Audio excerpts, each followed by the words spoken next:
We all have at least heard of this anime or watched it. Most of us have probably seen it when we were just a little goody two-shoes who enjoyed watching Beyblade and Pokemon. But at some point we wanted a little bit more oomph to our exciting life. This inevitably led us to gateway anime, shows that dropped us down the rabbit hole of pure plot. And plot. But there is a long overdue conversation that we need to discuss, which is the one where everyone just avoids it at all costs. I'm looking at you, Tokyo Ghoul! In any case, hello guys, it's Animen here, and today we'll be discussing why Sword Art Online is just bad. Now there are a lot of pros and cons that go to this anime. You get a badass main character, a badass heroine, plenty of good side characters, and an awesome setup for a great plotline. What could go wrong? Well, a lot. Yes, episode 1 of the entire series was fantastic. You get two bros just chilling, watching the sunset, and boom! You're stuck in a game by a madman developer, and the only way to escape is to beat the game. That's a great start. Then we get to the first floor, and it's a hard battle. Our heroes prove how badass they are, and one decides to become an anti-hero since he was a beta tester. Wow. Then we get to the next episode and we're now at floor 20? Yes, we don't get to see the character development at all. We skip how many floors and we just skip all the character development, well, I suppose except for that one time. Wait, what was the point of me being here? Character development, bitch! That's pretty much the downfall of this anime. Everyone wanted to see how these guys team up and fought through floor after floor and see how our heroes would do. But we had our expectations a little too high since we literally skipped like 20 floors every 2 episodes. But in all honesty, part 1 of season 1 wasn't that bad. Then we got to part 2 of season 1. Oh my god. So many Alabama memes. So, we learned that this entire last season is a giant plot element and use rape as a key element to progress the story. Wouldn't be the first time he's done this, and it certainly wouldn't be the last. Thank you, controversial episode 10 from season 3. Let me know which episode was worse, this episode or episode 1 of Goblin Slayer. Those who comment, get a cookie. But yeah, the second part of season 1 was just a little too cringy. Maybe it's the fact that it's an elf game where everything just leans a little too far towards the sexual side. Or maybe it's the fact that our main character's cousin wants to do the nasty.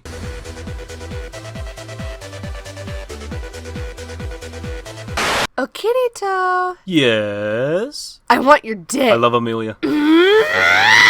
The real satisfying part of the show came at the end when Kirito almost got cucked, but then beat the pervert at his own game. Then, since that wasn't enough, Kirito beat his ass in real life too. Hey Yui, track down his IP address so I can beat his ass again in real life.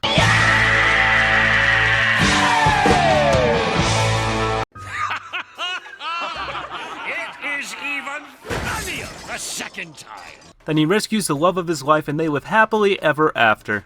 Then season 2 came. In the beginning, it seemed pretty cool. There's a badass villain, kills people with just a pistol. Kirito wants to solve the case. Awesome. Plus, guns. Oh yeah! But then, you run into our first wall. Where's Asuna? Oh, her?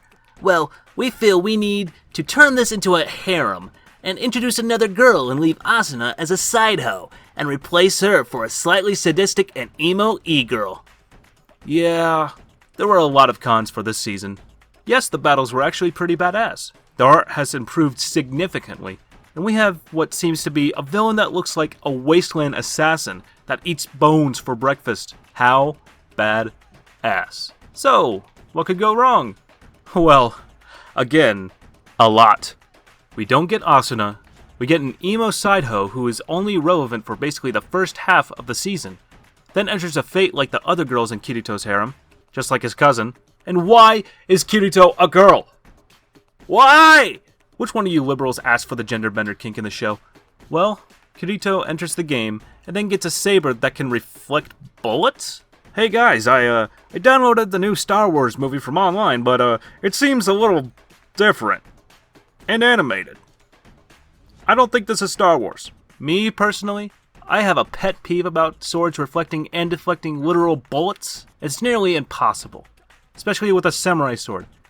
Yes, it's cool, That's not how this works, though. That's not how any of this works. But I have mixed feelings since the sword is literally a lightsaber, and it's meant to do that. But still, the bullets are super fast. Anyways, we get to the end, and we figure out the villain's plot. But then, we figure out that there is an assistant who is in Miss Emo's house. Surprise! It was a childhood friend all along. Also, he has sexual intentions. That's rape element number 3! Someone tally that. Kirito then comes in for the win and beats his ass, and then it's happily ever after. Kirito has yet another side hoe, and that's the end. Oh wait, there's still part 2 of the season. Oh, now we have Asuna. I'm gonna be honest with you, this half was so boring. I remember barely anything from it. Yes, I realize Asuna has her own story too, but it's just so boring. They throw in some tragic story of a girl who's dying from AIDS, nonetheless. The hell did she do in her spare time? She has family troubles. Her family tells her she should marry some rich kid, but Asuna doesn't want to, and all that jazz. In the end, Asuna gets her way. She and her dying lesbian friend understand the meaning of friendship, cross something off her bucket list, and dies. The end. That's it. It's literally the plot of a Hallmark movie.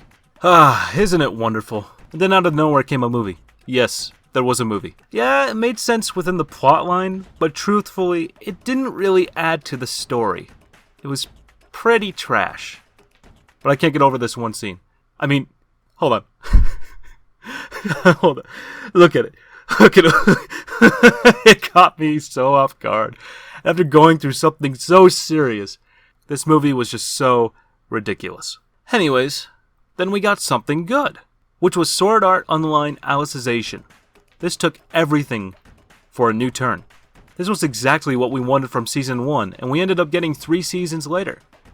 I was skeptical at first, and didn't watch it until it's been like 12 weeks later. I then watch it, and my god, it was actually good!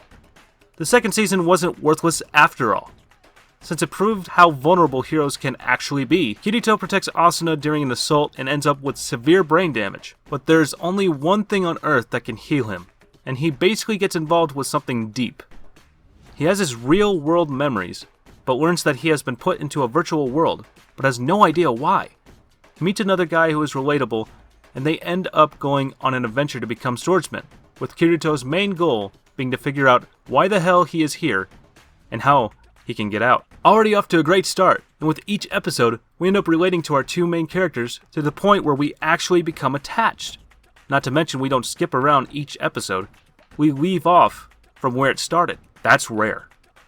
Of course, there are some problems we have about this too, specifically the controversial episode 10. This is rape plot element number 4. Add another tally to the board, boys. And, oh boy, this one's bad. And I mean bad. I had some PTSD from Berserk there for a moment. Oh god. Oh god, Berserk. Well, anyways, this is the one that everyone absolutely hated because the creator used rape to progress the story, and we, as the audience, felt like we were victims as well.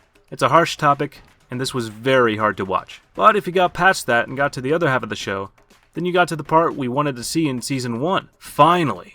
But anyways, we get to see some awesome sword fights, and finally some badass action after being deprived of some good sword fights. And, of course, we get to another con of the show, which is the Administrator.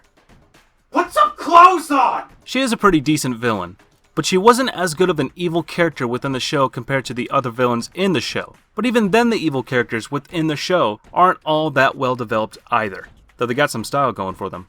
I'll give them that. The only well-developed villain of the show was truly Akihiko Kayaba. But what made him great was not because he was a villain. He was relatable, and what he was doing made sense even though you know it was wrong. But anyways, while the main villain was just a massive bitch, she managed to seduce Yujiro into her own side unwillingly. That's rape element number 5, and it's even with a man! Men can be raped too! Hashtag me too! Wee woo wee woo wee woo! God. Stop. Just stop using rape as an excuse to continue the storyline. Please. Please, man. Haven't there been enough victims? Anyways, after the villain gets put in her place, we then get to see something new in the show. Our hero is vulnerable. The latest episode from the Part 2 season of Alicization shows that Kirito is now, basically, a vegetable. He can't control a thing in the state he's in. He's crippled, broken, and empty to where he's wheelchair bound. We get to see a whole new side of things. This isn't just about Kirito anymore. This is about something much bigger than what we can comprehend at the moment. And the fact that Kirito can't do a thing except watch from within the empty shell he has been scarred and sealed within. We can only observe and share helpless feelings with him. It's not often we have a vulnerable hero, but this upcoming season can either be really good, or it can be really bad. I guess we will just have to watch a while, see what happens.